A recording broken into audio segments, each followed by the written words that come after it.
I'm Jake, And I'm Marlin. aka Gee, and welcome to another Fresh from the Theater review, borrowing again from the classic midnight screening style of reviewing. And today we just got out of seeing the new Ari Aster horror film, Beau Is Afraid. And before we begin, this is definitely a movie that makes you want to say, what the fuck did I just watch? How are you? It is an epic. It is an epic. It's a long film. And it's a very complex combination of psychological thriller. There's a lot of mystery, a lot of fancifulness, and not usually a good way. And it goes from one thing to the next, and you can't really tell what's real and what is not.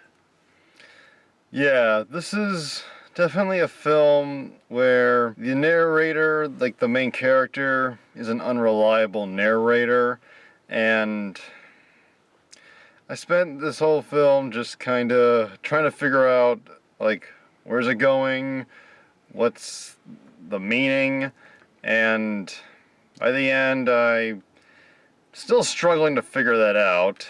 Yeah, even looking back, I'm not so sure. And I like bizarre movies, I like long movies, but I'm not sure this is one of those long, bizarre films that works. Like, 2001 A Space Odyssey is a good, long-ass film that keeps you guessing, trying to figure out what it means. This is not 2001. I think this is Ari Aster's Heaven's Gate of movies. I have no comment on that. I just don't know how to make those comparisons. Heaven's Gate was like a 3.5-hour epic where the director, Michael Cimino, really got up his ass with drawing things out and being pretentious. Ari Aster, I've seen his other films, Hereditary, which I thought was well made, had some well done horror moments, but I'm in the minority, I thought the ending was a bit underwhelming and somewhat disappointing. And his other film, Midsommar, I thought was better than Hereditary as a bigger picture. It was long, but it kept you interested. But it had its problems. Like, there was a scene in the middle that was really fucking stupid that kind of hurt the rest of the movie as a whole. And you haven't seen any of Ari Aster's other films. No, I haven't. So, based on going into this for the first time, what do you think of his style? Well, if that's his style, and he sets out to be confusing, I think he succeeded. You don't know where you get a kind of begin to get a little bit of a drift this way or that, and then take it away, and it ends up not being what you think it is. So that kind of, if you're watching this and you like that kind of a film, this is one of those, for sure. And if you don't, then it's just gonna feel like a long drag. Like, not trying to be too mean, but this film, it's 3 hours. Like, it's a minute shy of 3 hours, and I don't know about you, but I felt every minute of it. Yes, it was quite long. It was. I can say this, because it's that kind of film, it would be very hard for me to get a feeling if this actor was delivering the role well or not, because I didn't know what the role should have been, and so it's very hard to say. I'm, for example, Joaquin Phoenix. And he was great in the Joker, but other than that, I had never really liked his work. Okay, he's the lead in this, and I can tell you if he did bad or good. I didn't dislike him, but I didn't know what it was supposed to be. And he portrayed a guy who was having difficulty with what's real and what's not real. But there's a whole lot more to it than that. And yeah, like Joaquin Phoenix, he plays Beau of the title, and the basic premise is he's struggling to get to his mom, and a lot of weird shit starts happening. It's implied it's all in his head, that he's insane, and he's on a journey to get to his mom, who may not be dead, and he just keeps meeting even more fucked up people along the way, and maybe they are, or maybe they aren't. It's a journey, but it's a journey where you're not clear what's going on, and the supporting cast of this film, like, they got Ari Aster got some pretty decent lineup of people. Patti LuPone, who's a classic actress, and Nathan Lane, who, honestly, Nathan Lane I thought was the most appealing part of this film.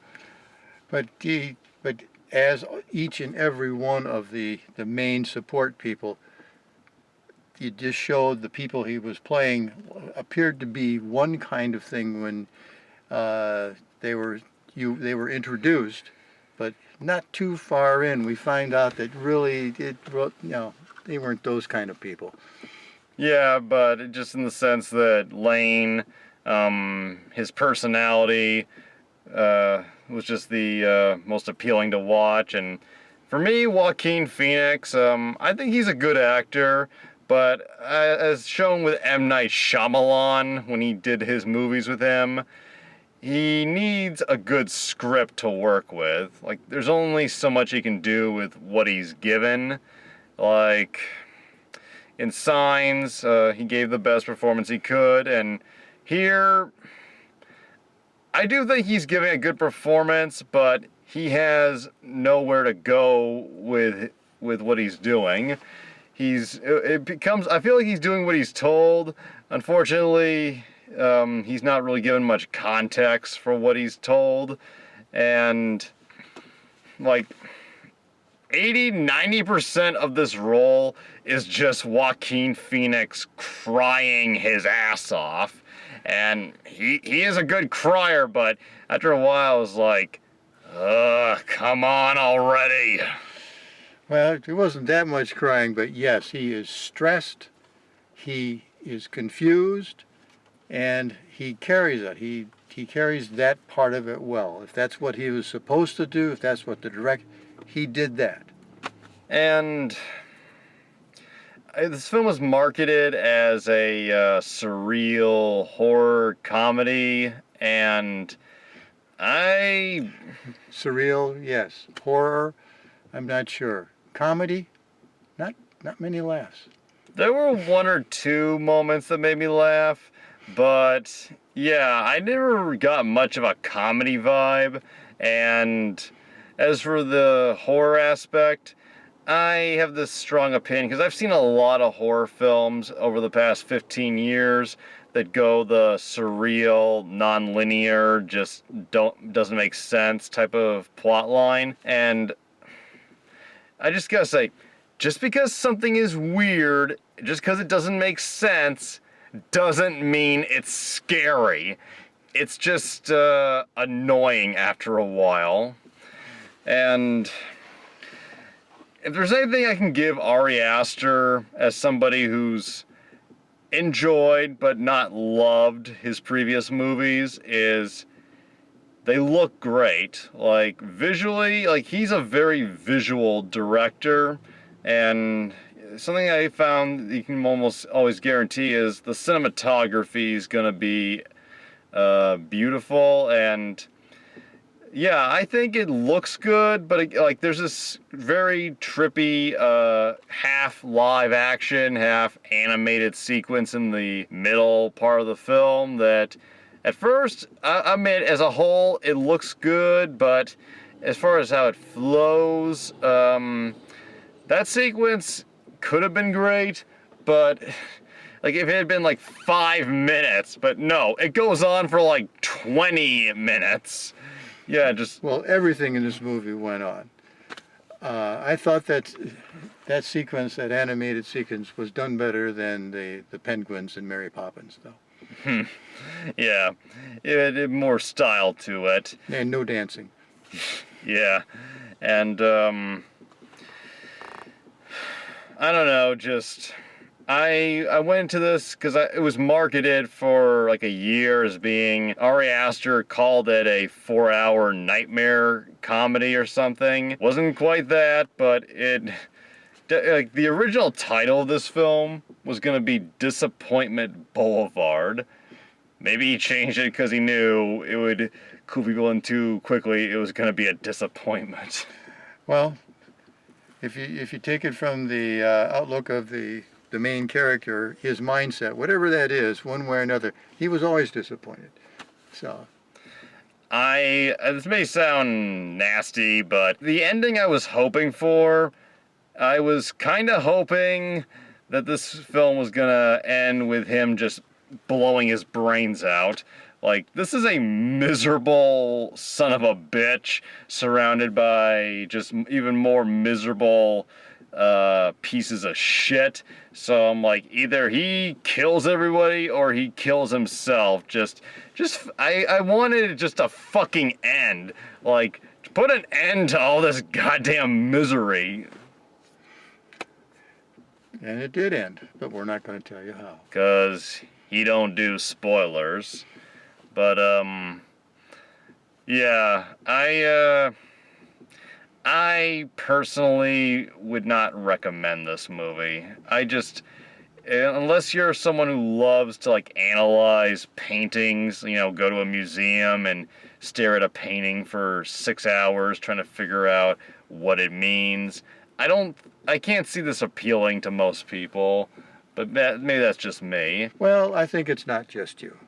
I mean, it's you, but it's not just you. I think there's a lot of people who will, if they really like to analyze and overanalyze, okay, do this. It's not a rom-com, that's for sure. There are things in there to say, what about this, back in this scene, did that connect to this other thing in this, did it, But if you're not that kind of person, save your money and, go to a shorter film. Yeah, if I want a movie where it's unclear what's real, what's not, where the main character's just losing his mind, I think I'll just watch John Carpenter's In the Mouth of Madness. That's only like 90 minutes, but it conveyed that type of story so much better. Or maybe Color Out of Space. And last thing I'll say that I really feel I'll say that doesn't spoil too much is this movie is currently, apparently, from what I read, because I've been trying to avoid reviews, but I did see something when I was like looking up the cast list for my notes. This film apparently got good critical reviews, and yeah, I can understand. It's like, there's a movie that's real pretentious, so it could appeal to certain film critics, but financially, like, this movie's been out about a week or two. This movie is a box office bomb. It's been labeled a box office bomb. It cost like $35 million to make, and it's, as of right now, barely grossed $6 million. That's going to be a struggle to break even, isn't it? Yeah. Which puts it even more in the same line as Heaven's Gate, so I don't know. Ari Aster, he has talent as a director, but I'm of the opinion I don't think he should write his own scripts. Final thoughts? Long movie. If you like disappointing plots, you're too happy and you want to get, this is the one to see. Good note to go out on. Thank you for joining me. I will understand if you never want to come to the cinema with me again, and I will hopefully see you all again soon. Later.